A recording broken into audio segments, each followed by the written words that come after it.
un podcast de Cooperativa.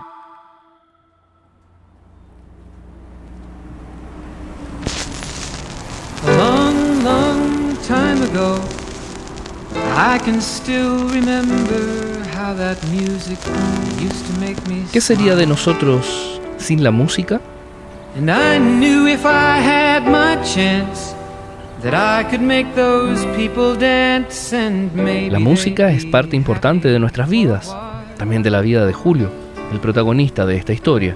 But February made me Aunque cuando era muy joven quería estudiar teatro, su padre lo obligó a matricularse en Ingeniería Civil en la Universidad de Santiago, una carrera con futuro. Duró 3 años. No era lo que él quería, así que en vez de empezar el cuarto de ingeniería, tomó el dinero de la matrícula y se inscribió en un curso de composición musical en la SCD. No sin esfuerzo, Julio logró convencer a su padre que esa era su vocación y terminó estudiando pedagogía en música. Comenzó a hacer clases en colegios, a apoyar a compañías de teatro y desarrollando distintos proyectos. Los acordes pasaron a ser parte de su vida. Bye, bye, Miss American Pie. Y bien, ahí súper bien porque me fue súper bien en la prueba. Igual mi papá insistió en ese momento de podría haber estudiado cualquier cosa y le dije yo, no, yo quiero estudiar esto, esta vez es imposible que me digas que no. Así que eso hice y ha sido una muy linda experiencia. Claro, tiene sus pormenores, pero ya creo que vamos a entrar en eso. Did you write the book of love and do you have faith in God? En términos legales, junto con la vida humana, la indemnidad sexual de una persona es probablemente uno de los bienes jurídicos más importantes, protegido por nuestra legislación, por supuesto. En términos simples, pocos delitos son tan graves como los delitos sexuales, y todavía más si las víctimas son menores de edad. Pero, ¿qué pasaría si te acusaran de un hecho tan terrible y por error? Esta es la historia del profesor Julio Lorca. Esta es la historia de un hombre encarcelado por un delito que no cometió y que de hecho nunca ocurrió, para el que durante más de 2 años la música se apagó para dar paso a la peor experiencia de su vida. Inocentes es una producción de Cooperativa Podcast. Colabora Defensoría Penal Pública. Capítulo 2. El día que la música se apagó.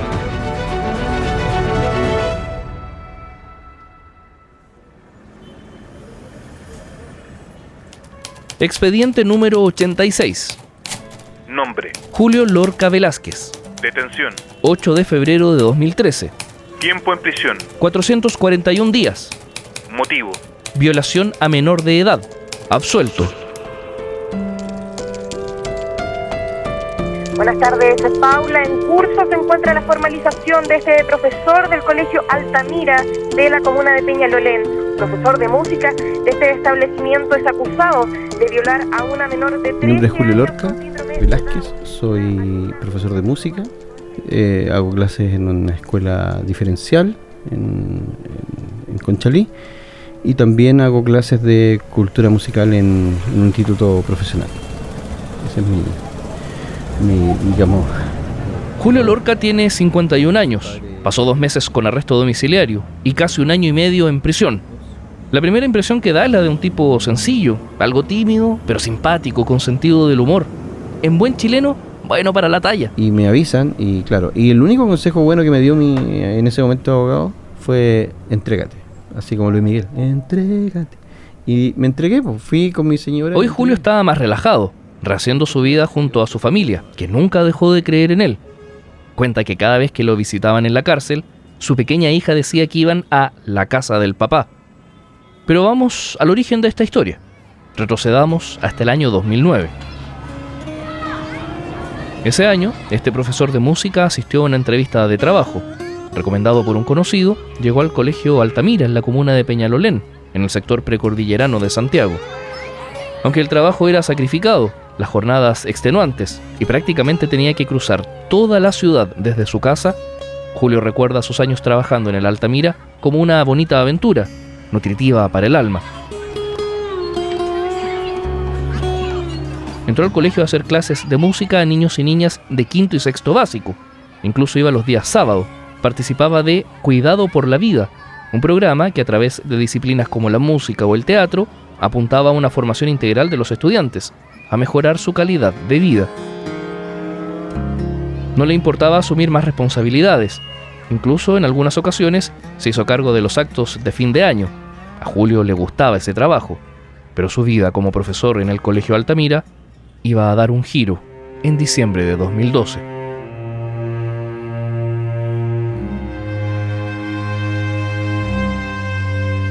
El año escolar estaba por terminar. Eran los últimos días de clases. Una de las estudiantes se retira del colegio junto a sus padres. Van en el auto, todo normal. Al pasar por un lomo de toro, la niña se quejó de dolor en la zona genital. Ya en su casa, sus padres la revisaron y notaron una inflamación. De inmediato consultaron a una médico pediatra.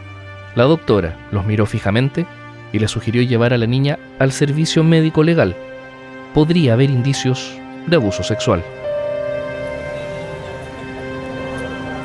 Los padres de la menor tomaron el consejo de la profesional, notificaron al colegio e interpusieron una denuncia por violación. La víctima, su hija, una niña de 13 años con síndrome de Down.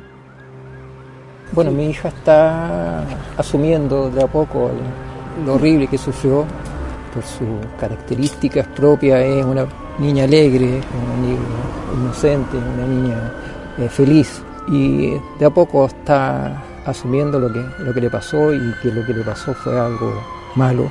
Luego de los primeros exámenes del servicio médico legal, comenzaron las diligencias de la policía, que en enero de 2013 hizo su aparición en el colegio. Primero yo me entero de una situación específica, que algo había pasado en el colegio, porque veo muy preocupada a la profesora jefe de uno de los cursos que yo hacía clase. La veo con cara de circunstancia y me acerco y le pregunto qué pasa, qué ocurre. Entonces me dice, pucha, lo que pasa es que tuve la visita de la policía y tal. Entonces me pregunto, ¿pero qué pasó? Y entonces me dice, no, es que hay un caso que pareciera que hay un caso de abuso en el colegio. Y yo, ¿pero cómo? Y de verdad, ¿cómo puede pasar esto acá? El edificio, el colegio en general, es un colegio que está en Peñalolén, es de una arquitectura muy moderna, contemporánea, Matías Klotz, puro vidrio y concreto. Tú puedes ver desde el patio, la sala, de los pasillos se ve hacia adentro. Entonces yo decía, ¿en qué momento, de qué manera pudo haber pasado esto? Yo de verdad estaba como una cosa así. ¿Pero cómo? ¿En qué momento? ¿Y cómo? ¿Y cómo nadie se enteró? ¿Cómo no se enteraron? No, alguien se enteró en el momento mismo. Es como tan obvio que uno puede observar todo lo que está pasando en el colegio desde casi todos los sectores. Entonces me dice, no sé, qué sé yo, y bueno, y le pregunto un poco más, tratar de indagar la curiosidad natural, y de pronto, claro, me dice que se trata de una niña y que habría un adulto, digamos, que sería el responsable. Recojo con horror la posibilidad de que alguna de nuestras estudiantes, y esta estudiante en particular, haya sufrido una violación, sobre todo con más horror si es que efectivamente el lugar de los hechos es el Colegio Altamira. La denuncia generó consternación entre la comunidad del colegio. La información llegó a los medios de comunicación. Las diligencias de la policía en el recinto fueron seguidas por las cámaras de televisión. La denuncia se hizo pública, especialmente desde que el abogado Mario Schilling hizo su entrada. Por primera vez en todos los colegios que yo estoy llevando casos de abusos sexuales, que una directora se reúne conmigo para colaborar. Y eso es... Mario Schilling era periodista y abogado, una persona conocida, mediática, que en la década del 2000 se había desempeñado como vocero de la Fiscalía Metropolitana Oriente. En 2012 asumió la representación legal en varias denuncias por delitos sexuales contra menores de edad. Uno de esos casos, por ejemplo, fueron las decenas de denuncias de apoderados del jardín infantil Hijitus de la Aurora de Vitacura, en la zona oriente de Santiago. El principal sospechoso era el monitor de computación del recinto. Pasó meses en prisión. Era inocente. En el caso de Julio Lorca, el abogado Mario Schilling también actuó como querellante. Poco a poco, su notoriedad fue aumentando por el impacto de estos casos en la opinión pública. Hemos logrado determinar la rutina que tuvo la víctima durante ese día, y no cabe duda de que el responsable de estos hechos es la persona que nosotros estamos sospechando. Pero en el colegio Altamira, los y las docentes se miraban las caras asombrados.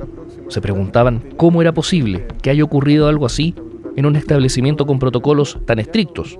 Un recinto abierto, con una arquitectura de grandes ventanales que permitían ver todo lo que pasaba en las salas de clases y oficinas. Estábamos muy confundidos, la verdad, porque tratamos de explicarnos la posibilidad solamente con las herramientas del sentido común. Y era muy extraño que en un colegio donde tenemos unos protocolos súper fuertes hubiese ocurrido algo así, donde hay constantemente paseos de gente en los pasillos, auxiliares, hay profesores que se están moviendo generalmente.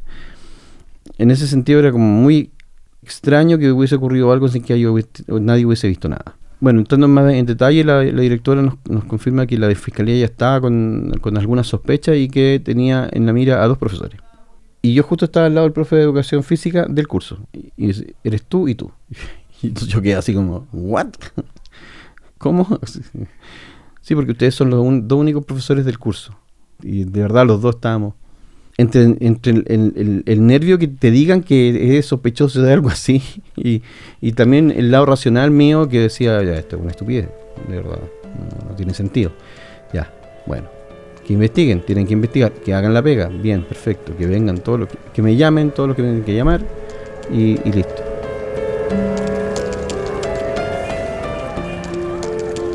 Que lo consideraran sospechoso fue un balde de agua fría para Julio. Entre la incredulidad y la angustia, volvió aquel día a su casa en Maipú. ¿Cómo podían apuntarlo por un hecho tan terrible?, pensaba. Habló con su esposa y le propuso suspender las vacaciones que habían planificado para ese verano. Ella se negó. No había nada que esconder. No existen razones para preocuparse. Así, en febrero de 2013, Lorca y su familia partieron de vacaciones a El Tabo. Esperamos, ojalá, la próxima semana tener en prisión preventiva al autor de esta brutal violación. En televisión, el abogado querellante en la causa anunciaba que el agresor de la estudiante del colegio Altamira estaba identificado y que se había escapado a la playa. Mientras, en una cabaña de El Tabo, Julio Lorca hace un asado junto a su familia. Es 8 de febrero. Parado junto a la parrilla, escuchó un clic-clic. El sonido del obturador de una cámara fotográfica llamó la atención de Julio. Entonces vio en la reja del condominio a un hombre tomando fotografías. Algo raro estaba pasando. Ese día, Julio Lorca fue detenido como principal sospechoso de la violación de una estudiante del colegio Altamira. Seguí haciendo el asado, estábamos comiendo y de repente llaman a la puerta y entonces me informa un carabinero de civil que si yo estaba enterado de esta situación. De que yo estaba siendo investigado por este presunto. Y le dije, tengo nociones de que se estaba haciendo una investigación, pero nadie me dijo que me estaban investigando a mí. O sea, formalmente nadie me llamó, nadie me ha dicho nada. Bueno, aquí tengo un documento, tengo que llevarlo a Santiago en calidad de detenido para... Todo lo que pasa ahí es como una película, lo que ocurrió en ese momento. Como una escena muy... como que en cámara lenta todo. Entran y yo les digo, me permiten, tengo que cambiarme porque estoy con una ropa que estoy asado, tengo que ponerme pantalones largos. No, ningún problema. Me acompañan, tenemos que acompáñenme, ya. Pasaron a la pieza. Finalmente como que me llevan no esposado y yo siempre he tenido el mismo talante y humor, entonces le digo al que estaba sentado al lado mío en la camioneta, le digo, ¿y salieron bien las fotos? Le pregunto. Y el tipo me dice sí, salieron bien, salieron bien. Con un dejo como de entre vergüenza y risa. Pero bueno, me llevaron hasta Cartagena y allá me dejaron en un calabozo. Y fue ya de las primeras experiencias. Yo nunca había estado en un calabozo. Entonces como que... Carabineros confirmó la detención del principal sospechoso en la violación de una menor en el colegio Altamira. Este domingo será formalizado en el Centro de Justicia. El 10 de febrero a Julio lo llevaron al Centro de Justicia para su formalización. En la celda de tránsito, un espacio reducido que compartió con cerca de 30 imputados, esperó su turno para conversar con un abogado. Patricio, su primer defensor, le decía que no había mucho que hacer, que probablemente quedaría en prisión preventiva. Julio repetía, una y otra vez, que era inocente. Al día siguiente me llevaron a Santiago 1. Y bueno, ahí fue el primer balde de agua fría, porque calabozos rojos abajo, en una celda, no sé, 6x5, llena, 30 individuos adentro, y yo poniéndome mi cara así de Jack Nicholson para, no sé, cualquier cosa, como pensando en cuál es la postura que tengo que tener para verme rudo, porque de verdad el miedo es brutal. O sea, ¿qué estoy haciendo aquí? Después de mucho esperar, nos llevan a unas salas que quedan, no sé, subiendo unas escaleras, todos subiendo engrillados a la escalera, esperando el turno para poder hablar con un abogado de oficio. Me tocó uno y la verdad es que yo estaba ya en ese momento desesperado, porque decía, pero ¿por qué estoy en esto? ¿Qué pasa? No entiendo nada. De verdad, como que es súper incomprensible la situación. Hasta que hablo con él y me dice, no, lo que pasa es que usted está acusado de violación a una niña con síndrome de Down. Y yo, perdón, así como estoy acusado. ¿Cómo es eso de que estoy? Si nadie ha hablado conmigo, nadie me ha preguntado nada, no. Me dice, don Julio, espere un poco, porque mire, yo tengo esto. Me mostró una hoja donde salía la notificación y esto es lo que tengo yo. Y Fiscalía tiene una carpeta llena de papeles, con indagaciones, peritaje, no sé qué. Eso, y yo no tengo nada. No hay mucho que hacer. ¿Cómo no hay mucho que hacer? Le digo yo. Lo más probable es que usted quede en prisión preventiva. Yo no puedo quedar en prisión preventiva, le dije. Yo no puedo. Yo no tengo nada que ver con esto. Nada que ver. Nada. No soy responsable de ninguna de las cosas que se están diciendo aquí. Necesito que de verdad no puedo quedar en prisión preventiva. Bueno, de ahí nos volvieron al calabozo rojo, después nos volvieron al final te llevan unas celdas que están detrás de tribunales en cada una de las salas. Entramos a esa y claro, la gente ahí comparte algo así, bla bla bla, una charla casual y todos te preguntan por qué vienes. Pues yo dije, bueno, me están acusando de una violación. Y como dije eso, y el gendarme abre la puerta, me saca, me pone en otra celda y empezaron a hacer los amenazas de todo tipo. Yo quedé así como, wow.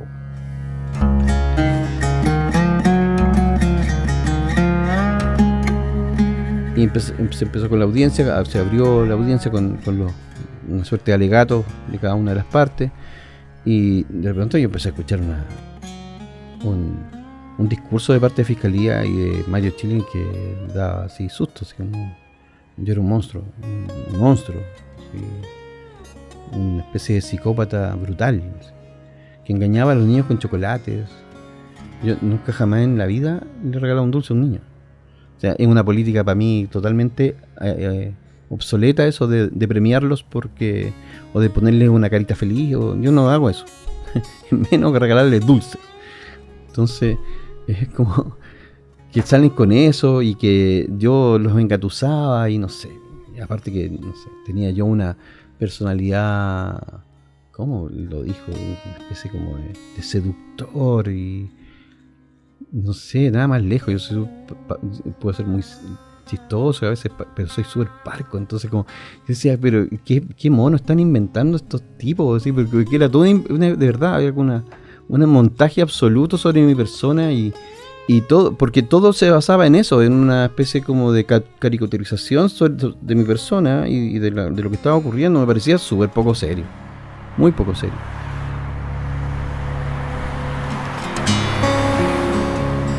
En esa audiencia, la Fiscalía pidió la prisión preventiva para Lorca, pero no logró convencer al tribunal, que ante la falta de antecedentes sólidos, resolvió dejarlo en libertad.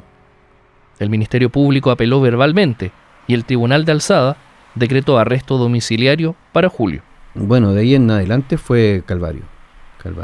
¿Qué pasó en el intertanto? Tuve 2 meses en arresto domiciliario total, finalmente se decreta mi prisión preventiva porque se revisa una nueva prueba, que fue una pericial que hicieron a la niña respecto de su relato. Un relato que indicaba, según la especialista, que decía la verdad. Yo quiero compartir contigo algunos de los relatos, de algunas de las cosas que aparecía el relato. Entonces, decía, el tío Julio tenía un palo. Era grande el palo. Textual. Después. Y ahí el tío Julio hizo la jugata. Todo eso fue interpretado por la psicóloga forense, y según su pericia, la niña presentaba unas características que permitían decir que sí tenía relato, que sí se le podía entender y que sí tenía coherencia en todo lo que decía. No obstante, en el contraste con las cosas que yo hacía en esta suerte de ala que teníamos en el colegio de cuidado por la vida, a mí me tocaba ser el guardián del fuego. Entonces yo me vestía de blanco y tomaba un báculo, que era un palo muy grande, ¿cierto? Y me encargaba de la fogata. Y yo hacía la fogata. Pero cuando lo sacáis de contexto y lo ponía en el contexto de ataque sexual, depredador, qué sé yo, claro, el palo grande, la jugata era como, no sé, como le hizo la jugada, ¿cachai? Y se escucha todo así, po. Entonces, depende del contexto, es como ven los seres humanos. Tras 2 meses con arresto domiciliario y tras ese informe pericial, Julio quedó en prisión preventiva. Por recomendación de su abogado, se entregó voluntariamente para cumplir con la medida y lo ingresaron al módulo 12. Era un módulo especial, en el que convivía con otros internos que necesitaban protección. Al estar acusado de violar a una menor, recibió amenazas y comenzó a planificar estrategias para adaptarse a este nuevo entorno. Instinto de supervivencia. Claro, ahí comienza como ya el periplo más fuerte. Ingresar por el subterráneo a la cárcel. Ahí recibí mis primeras dosis de terror. Estaba solo prácticamente porque me fui a entregar y era tarde. Ya estaba cerrado los módulos, y un gendarme muy grandote me pide que me saque la ropa, qué sé yo, porque tienen que revisar, qué sé yo. Me sacan el cinturón y todos los cordones. Y... tenéis las uñas largas, me dice. Sí, pues, soy profe, toco guitarra. Y me dijo, ya fuiste ya. Así como, súper amenazante, así como, ya fuiste ya. Olvídate de esa vida. Y yo quedé así como, ¿por qué este gallo me está diciendo esto? Así. De verdad tenía mucha rabia, pero... Bueno, finalmente llego al módulo. Dormí con 7 personas durante un buen rato, un par de meses. Y de toda índole. Y siempre estaba como la esperanza de que en algún momento dado alguien iba a llegar y a decir, oh, señor, nos equivocamos, tenemos que sacarlo de aquí. Lo que no pasaba nunca. Era como que en un momento dado era tanta la angustia y el estrés y estar atento, mirando, todo el rato como distinguiendo qué es lo que puedo hacer para subsistir en este medio. Todo el rato era como buscar estrategias de supervivencia, porque no sabía qué iba a pasar. Entonces, por ejemplo, estrategias. Por ejemplo, había gente que vendía paracetamol. Un paracetamol adentro podía costar lucas, o sea, la pastilla. Entonces yo me conseguía los paracetamol. Mi papá estaba muy compungido y él era ciego.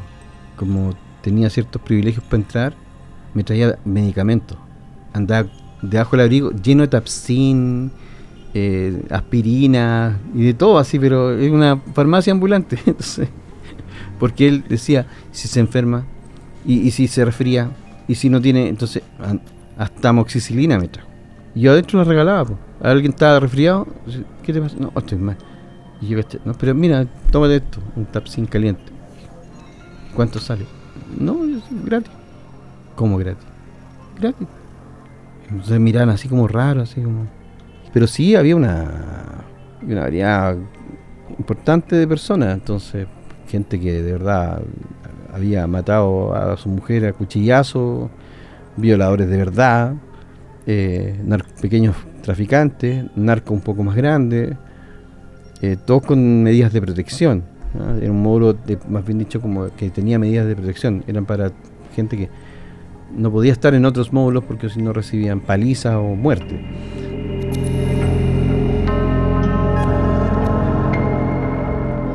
Pasaron meses y Julio seguía en la cárcel. La investigación no avanzaba. Su abogado no solicitaba diligencias. Estaba actuando a sus espaldas. 7 meses sin ningún tipo de movimiento en la carpeta, o sea, sin ninguna investigación, sin ningún peritaje. El abogado defensor no hacía nada. Lo único que hizo fue algo que me enteré después, porque él había negociado una salida sin yo saberlo. Había fijado una audiencia para que yo me declarara culpable y poder salir con beneficio. Un procedimiento abreviado, donde yo me declaro culpable y el juez dice, ya cooperó, qué sé yo, le bajamos la pena, qué sé yo, váyase para la casa porque queda con 4 años. Cosa que es súper peligrosa porque también el juez puede decir, estamos frente a un pederasta, 12 años, no sé, cualquier cosa. Lorca decidió cambiar a su abogado, contrató a Gustavo Menares, y lo primero que le dijo el jurista es que el caso no tenía sentido, que no se explicaba por qué llevaba tanto tiempo en prisión. Comenzó a trabajar sobre las presuntas evidencias, solicitó la recolección de pruebas e informes. El abogado se dio cuenta de un hecho trascendental. La prueba que mantenía a Julio Lorca tras las rejas era un preinforme del Servicio Médico Legal que decía que la menor acudía por lesiones que podían ser atribuibles a una agresión sexual. Era un preinforme. El informe final, desconocido para Julio hasta entonces, decía otra cosa. El informe final dice que la niña tiene una infección porque no la limpiaron. Eso es lo que determina en definitiva el informe. Es cuando se hace el estudio de la situación, se revisa a la niña, se sacan las fotografías, se ve todo el asunto y dice sí, esto lo que pasó es que la niña tiene indicios de una infección vaginal debido a un hongo porque la niña no la limpiaban. No, aquí el problema es que no había pasado nada. Ese es el problema, que no había pasado nada. Entonces lo que estaba presentando Fiscalía era un documento que no indicaba nada en realidad porque era un preinforme. Nunca presentó el informe de fondo. Y para poner así ya la guinda de la torta, fui sacado a las 5 de la mañana un día de mi celda, sin permiso de nadie, sin preguntarle a mi abogado, a mí me sacaron simplemente. Me llevaron a Fiscalía. Me sentaron frente al fiscal Obreque. Y Obreque me dijo, voy a salir mañana, cabrito. Y yo le dije, ¿cómo? Sí, puedes salir mañana. Sí, si tú me firmas que asumes la responsabilidad, yo mañana te saco de Santiago. Y le dije, pero eso es imposible. Ustedes están pidiendo 12 años. ¿Cómo eso se transforma en un día? Por cooperación, por no sé qué, porque yo tengo las herramientas legales para poder hacerlo. Podemos pedir tiempo cumplido, ya lleva un año. Ya hay un año acá, entonces podemos pedir tiempo cumplido. Puedo bajarlo a 5, cumpliste un año, te quedan 4, pueden ser en libertad vigilada.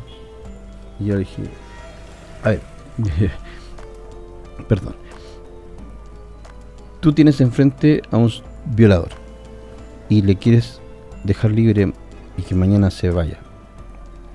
Entonces, la lógica me dice que tú piensas que no es un violador. Porque si fuese un violador y yo fuese fiscal, yo no lo soltaría ni por nada del mundo y le daría todas las penas del infierno a ese violador.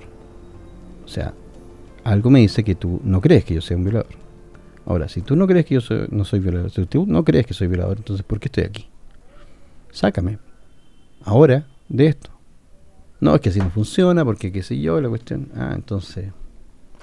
Entonces el problema es ético. No es un problema legal, es un problema ético. Nos vemos en juicio, entonces le dije yo. 2 semanas antes del juicio, él renunció al caso.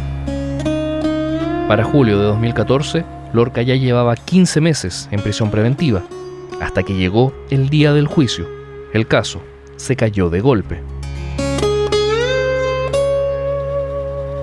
La fiscal que estaba ahí hace una pregunta súper inducida. ¿Dónde fue que el tío Julio te tocó? Esa es una pregunta inducida, porque le está diciendo al niño que esta persona te tocó. Le hace esa pregunta dirigida y mi abogado no dice nada. Y yo también quedé así como esperando que dijera objeción, y no lo hizo. Entonces la niña dice, mi papá me dijo. Y todos quedaron así. Un silencio. Y la niña dice, mi papá me dijo que el tío Julio me tocaba. Y fue todo lo que se le entendió. Fue esa frase. Es que yo había soñado con eso. Meses. Y dije, en algún momento dado la niña va a decir la verdad. Y lo hizo. Y lo hizo en el momento más apropiado. Mi papá le dijo. De alguna forma la convencieron, ¿cachai? De eso. Y ya con eso fue como que la mirada entre los jueces fue brutal, así como se miraban, ¿qué vamos a hacer ahora? ¿Qué hacemos ahora? La fiscal estaba con unos ojos de huevo frito así, pero gigante.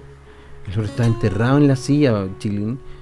Y ya se termina eso y pasamos con el plato fuerte, que es el servicio médico legal. O sea, la prueba científica.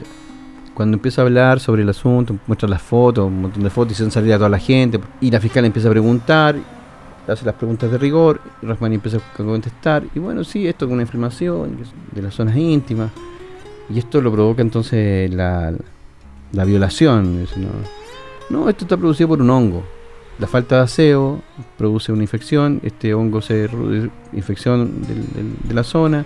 Y fue ahí como, ni siquiera la limpiaron cuando fueron a hacerle el examen. O sea, ¿en qué estado estaba esa niña de abandono? Y ahí está el tema después, pues, cuando se produce toda esta cosa, los jueces estaban mirando así como diciendo, loco, ¿en qué estamos metidos? Y se produce entonces como de repente un vacío gigante, ¿sí? Como que se termina de vaciar toda la mentira y queda en nada.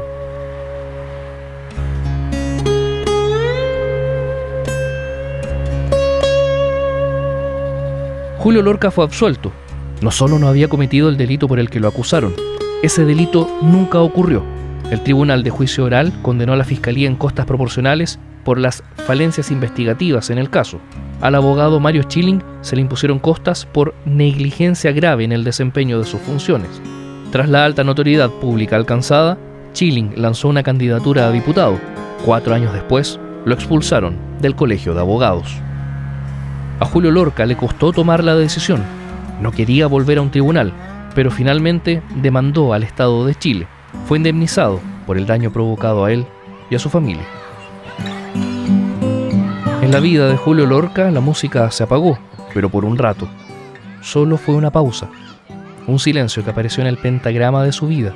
Hoy la música sigue allí y Julio la vive día a día, haciendo lo que más disfruta en la vida, pasar tiempo con su familia y dando clases en un colegio diferencial de Conchalí.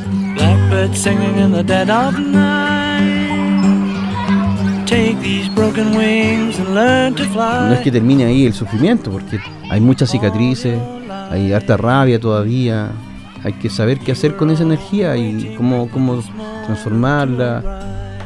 Yo por suerte salí bien, entre comillas, o sea, salí con trauma y todo, estrés postraumático y ataques de pánico, y me costó mucho volver a trabajar, mucho volver a salir, mucha terapia, pero estoy aquí parado y pucha, otra gente no tiene esa misma suerte, no logró rehacer su vida o sacarse el estigma. ¿A cuánto se les destruye la vida? No sé, en las cifras.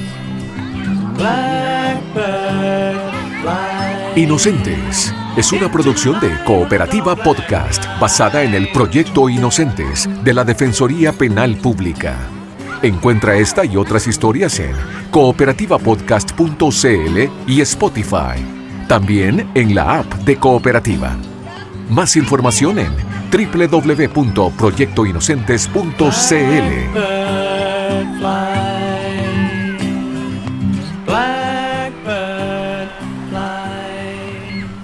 Into the light of a dark black